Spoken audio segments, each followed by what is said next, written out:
Good morning students. मैं लक्ष्मी कुमारी Yadav, assistant professor zoology, आपका BSc part third का फर्स्ट पेपर में यूनिट थर्ड ले रही हूँ, जिसमें आज का टॉपिक अपना है मैमल्स अडेप्टिव रेडिएशन, जिसको हम हिंदी में कहेंगे स्तनी अनुकूली विकिरण। इसके अंदर सबसे पहले हम इंट्रोडक्शन की बात करते हैं कि किस तरह से इसका इवोल्यूशन हुआ, इस अडेप्टिव रेडिएशन किस तरह से एनिमल्स के अंदर आते हैं। तो हम देखते हैं कि मेसोजोइक इरा के अंदर, जिसको हम एज ऑफ रेप्टाइल्स कहते हैं, डायनासोर्स का एज, इनके अंदर मैमल्स जो है वो बहुत ही छोटे साइज के थे और बहुत ही रेयर थे। But in the end of the Mesozoic and the beginning of the Cenozoic era, the dinosaur खत्म हो गए और मैमल्स जो हैं वो एक्सपेंड हो गए और इवोल्यूशनरी पैटर्न्स उनके अंदर देखने को मिला। Crustacean period, early in the crustacean period, इसके अंदर देखा गया कि प्लेसेंटल जो मैमल्स थे वो भी डिस्टिंक्ट हो गए मार्सुपियल मैमल से। During Eocene and Oligocene, most of the order of mammal originated, moving into habitat and ecological niche vacated by the extinct dinosaurs. इन्हों सब जो डायनासोर्स की जगह जो है वो मैमल्स ने ले ली। This evolution from a single ancestor species, मतलब single ancestor species से variety of forms बन जाना और उनको डिफरेंट डिफरेंट हैबिट्स में अडेप्टिव हो जाना ही अडेप्टिव रेडिएशन और डाइवर्जेंट इवोल्यूशन कहलाता है।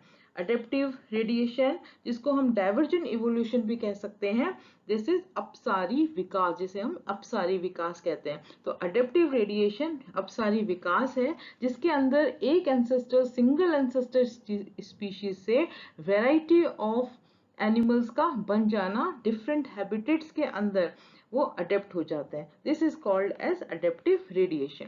ये कंसेप्ट जो है अडेप्टिव रेडिएशन का, सबसे पहले एच.एफ. ऑसबर्न ने बताया था। ये जो है ऑसबर्न ने, और इसके एग्जाम्पल और एविडेंस जो दिए वो थे Darwin finches of the Galapagos island. Finches एक बर्ड थी, उसके अंदर उन्होंने लिम्ब स्ट्रक्चर्स, उसकी चोंच की साइज को देखा, उसके अंदर ऑस्ट्रेलियन मार्सुपियल्स के भी उन्होंने एग्जाम्पल इसके अंदर कोट किए थे। इसके बाद आते हैं हम कि इनके अंदर जो अडेप्टिव रेडिएशंस हुए वो लिम्स के अंदर आए। तो हम फर्स्ट टॉपिक के अंदर जो ए टॉपिक है उसके अंदर हम पढ़ेंगे radiation in the limb structures of the mammal, और सेकेंड पार्ट में हम पढ़ेंगे उनके टूथ के स्ट्रक्चर्स में कैसे चेंजेस हुआ। तो सबसे पहले लिम्ब स्ट्रक्चर्स की बात करें तो मैमलियन लिम्स जो है वो modified of the pentadactyl limbs के ही मॉडिफिकेशन हुए। Primitive ancestor mammals are believe to have been short leg, बहुत छोटे लेग होते थे, और 5 फ्रिंजेड क्रिएचर्स जो है वो ग्राउंड के ऊपर रहते थे। Their limbs were not modified for any particular type of locomotion. Simple animals थे जिसके अंदर पेंटाडेक्टाइल लिम्स थे और वो ग्राउंड्स पे चलते थे। These animals were terrestrial थे। These terrestrial ancestor form the ancestor of modern mammal. ये जो terrestrial single pentadactyl simple form mammals जो है वो किस तरह से मॉडर्न मैमल्स के अंदर एडेप्ट हो गए। तो इसी को हम डाइवर्जेंट इवोल्यूशन कहते हैं। इस डायग्राम के अंदर हम देखेंगे तो किस तरह से इसके अंदर ही जो सिंपल जो एनिमल है मैमल, वो divergent means different adaptive radiations के साथ उन्होंने अपने अपने हैबिट्स ले लिए थे और उनके लिम्स में वो चेंजेस हुए। तो इसी डायग्राम में the adaptive radiation occur in 5 different lines और habit which modification in their limbs structure। इसमें अगर देखें तो रेडिएटिव स्ट्रक्चर, इसके अंदर ये सिंपल मैमल है पेंटाडेक्टाइल लिम्स, और इसके अंदर देखें तो ये अबोरियल हैंगिंग स्लॉथ बन गया जो लटके हुए एनिमल होते थे। इसके अंदर फ्लाइंग स्क्विरल्स बन गई, ये फ्लाइंग करने वाले एनिमल बैट बन गए, अबोरियल क्लाइंबिंग स्क्विरल हो गए। इसमें लिपिंग लिपिंग कूदने वाले जो एनिमल्स है उसके अंदर ये कंगारू अडेप्ट हो गया। यहाँ पे देखें तो स्विमिंग जो है, स्विमिंग उनके जो पैर थे स्विमिंग लाइक स्ट्रक्चर हो गए। सील, इसके अंदर रनिंग हार्बीवोरस जो थे वो डियर थे, वॉकिंग हैबिट्स में ये चेंजेस हो गए। इसके अंदर रनिंग कार्निवोरस, हर्बीवोरस। इसके अंदर देखें तो फसोरियल और बोरोइंग एनिमल्स हो गए, जिसके अंदर मोल मॉडिफाइड हो गया, और वॉकिंग एनिमल। तो डिफरेंट टाइप ऑफ अडेप्टेशंस हुई इनके अंदर, जिसके अंदर उनके लिम्स में भी चेंजेस हो गया। तो 5 टाइप हम इसके अंदर पढ़ेंगे। इसके अंदर देखें तो terrestrial animal the different line radiation in the following man, किस तरह से इसके अंदर 5 तरह के लाइंस और अडेप्टेशन हुए। सबसे पहले, one evolutionary line radiate to form a arboreal form which are adaptive limb for life in the tree. Tree के अंदर वो अडेप्टेड हो गए अबोरियल लाइफ के लिए, जैसे कि स्क्वेरल है, स्लॉथ है, मंकी है, एक जो कि पेड़ पे रहते थे। अनदर लाइन ऑफ अडेप्टेशन जो हुआ वो उसके अंदर हुआ फ्लाइट के लिए, जैसे कि bat. Only bat occupy the position at the terminus of this line since they are the truly flying mammal. जो बैट है वो फ्लाइंग एनिमल है, फ्लाइंग मैमल है, जिसके अंदर ये we can place the gliding mammal such as flying squirrel. Squirrel भी इसके अंदर आती है जो कि ग्लाइड करती है। Arboreal and the aerial form not arose independently from the terrestrial form, एकदम से नहीं आ गई है टेरेस्ट्रियल से एरियल और अबोरियल फॉर्म। इसके अंदर it is believe that ancestor aerial forms were previously lived in the tree having gliding type of locomotion which later gave rise to true flight। पहले वो पेड़ पे रहने लगे, कूदने लगे, और धीरे धीरे उनके अंदर फ्लाइट आई। तो इस तरह से हम कह सकते हैं कि पहले जो लोकोमोशन था वो एक के बाद एक अडेप्टेशंस के बाद आया। And perhaps the gliding from transition type of locomotion between climbing and true flight.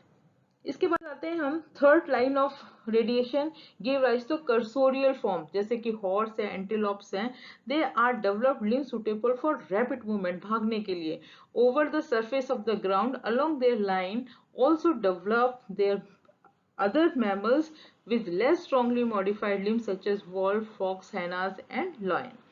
Fourth line of radiation from the burrowing mammals, fossorial mammals. Some of the fossorial mammal like moles जो कि गड्ढों के अंदर रहते थे, bill बना के रहते थे, उन एनिमल्स के लिए ये अडेप्टेड हुए। For have modification their for limb for digging, खोदने के लिए। They are poorly adapted for locomotion on the ground, while other like protected gophers and badgers are expert digger, but they have retained structure enabling them to move readily on the surface of ground. और fifth line of radiation leads to the aquatic animal। aquatic animals में किस तरह से हुआ, whale and tortoise having limbs strongly adapted for the aquatic life, but they cannot move above on the land, land के ऊपर नहीं रह पाते थे। इनके जो लिम्स हैं वो केवल एक्वेटिक लाइफ के लिए ही अडेप्टेड हुए। वाइल सील, सी लॉयन, ये जो थे strongly modified limb for the aquatic life, but they also able to move on the land. Third group includes accomplished swimmers such as polar bear, which are equally at the home in water or on the land। दोनों के दोनों जगह वो रह पाते थे। Thus all the mammals of the different radiation line have limbs more or less adapted for some particular mode of locomotion। तो इस प्रकार से इसके अंदर एडेप्टिव रेडिएशन 5 लाइंस पे हुई। अगर इसका हम इवोल्यूशनरी रिलेशनशिप देखें तो all the mammal include in the diagram are modified pentadactyl limb से ये अडेप्टेड हुए हैं। They must be related to each other, लेकिन ये कहीं ना कहीं एक दूसरे से रिलेटेड थे। Position of this common lisp pattern indicate close relationship not only among the mammal but also by the birds, reptiles and amphibian। इन सब का relation birds, reptile and amphibian से हुआ, जो कि बस केवल फिशेस जैसे इसके अंदर कोई भी अडेप्टेशन जो है वो आई, लेकिन इवोल्यूशनरी रिलेशनशिप नहीं था। इसके बाद आते हैं हम second type, tooth radiation in the mammal, की इसके अंदर लिम्स में चेंजेस हुए, ऐसे ही कुछ चेंजेस उनके टूथ के अंदर भी हुए। The mammals with the few exception, Cetacea and the anteater possess heterodont dentation. The teeth, in contrast to those of reptiles. इसके अंदर they are differentiated into different form with very distinct function. The different types of teeth are incisor for biting, canine for grasping, tearing for the defense or offense. Premolars and molars are the grinding. तो इनके अंदर जो incisor थे वो किस तरह से biting के लिए हुए, कैनाइन जो ग्रेस्पिंग के लिए हुए, तो इसके अंदर ये सारे चेंजेस मैमल्स के अंदर हुए। In insectivorous type stem forms of mammals, the premolars and molars are low crowded simple with few cups. इसके अंदर इंसेक्टिवोरस के अंदर जो मोलर्स थे वो बहुत ज्यादा डेवलप नहीं थे, उसके अंदर जो कप्स थे वो कुछ ही थे। Generally sharp pointed and suitable for crushing feebly prey. In carnivorous type, the premolars and molars are highly crowned. इसके अंदर जो molars थे उनको grind करने के लिए उसके अंदर highly crowned थे. Trenchant shearing structures. The jaw have little or no lateral movement. Cat have no grinding teeth, while dog have more of grinders. तो इस प्रकार से हमने देखा कि इसके अंदर टूथ के अंदर भी कुछ बहुत सारे चेंजेस इसके अंदर हुए। The sperm whale ciphers no teeth on the upper jaw, but jumps of the upper teeth, gums of the upper teeth are present, while the whale-born fishes upper teeth are totally absent, and they are taken to the curious balance of the whale-born which hang from the plate. In herbivorous type, the incisor of the sizing and cutting the vegetation को काटने के लिए उनके अंदर जो incisors हैं वो develop हुए। In ruminants, they are absent in the upper jaws. Grinders जो हैं वो जो grind करते थे, premolars and molars are short crowd and branchiodont adapted for the succulent leaves and twig, or long crowned and hypsodont adapted for the harsh grasses, बहुत मोटी मोटी grasses को भी वो ग्राइंड करने के लिए अडेप्टेड हो गए। इसके बाद हम जो कंटिन्यू करेंगे इसका अदर पार्ट जिसे हम कहते हैं कन्वर्जेंट इवोल्यूशन। इस इवोल्यूशन का एक अपोजिट पार्ट है अडेप्टिव रेडिएशन का अपोजिट पार्ट जिसे हम कहते हैं कन्वर्जेंट इवोल्यूशन। इसके बारे में हम अगले चैप्टर में अगले लेक्चर में स्टडी करेंगे। Thank you.